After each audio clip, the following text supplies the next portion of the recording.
Quel est l'équivalent du joint de culasse sur les VE? Alors, ouais, joint de culasse, c'est vraiment le talon d'Achille, comme ils disent sur les thermiques, effectivement. Alors, le joint de batterie, même si ça peut sembler étonnant, les voitures électriques sont toujours équipées de batteries 12 volts, accessoire qui a un peu évolué au cours des dernières décennies. Cette batterie à faible voltage alimente tous les petits accessoires. En fait, tout ce qui ne supporterait pas une tension de 800 volts en provenance de la batterie alimente les moteurs.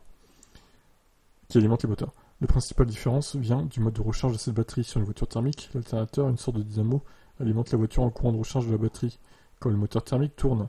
Sur une voiture électrique, c'est bien entendu la batterie du groupement propulseur qui la recharge. Ça, c'est sûr. Les pannes sont donc moins fréquentes, mais restent la cause principale des mobilisations. Information importante, les pannes de moteur électrique ne représentent selon la DAC que 3% des pannes. Plutôt fiable que les machines à laver sur roue, non? Oh, le mec. Franchement, Mobizy, oui, des fois je me demande s'ils sont pas anti-VE. Hein. Ou alors ils trollent, je sais pas, mais bon. En tout cas, ils balancent pas mal de news, donc ça peut être un site intéressant quand même. Donc le talon d'Achille des VE, ce serait plutôt la batterie 12 volts. Hein. Voilà, il n'y a pas de joint de batterie, c'est juste la batterie 12 volts au final. Effectivement, si ta batterie 12 volts est en panne, eh bien, tu vas dans le baba, tu ne veux pas démarrer ta voiture électrique. Cependant, normalement, elle se recharge automatiquement, la batterie 12 volts, quand elle atteint un certain stade de décharge, on va dire.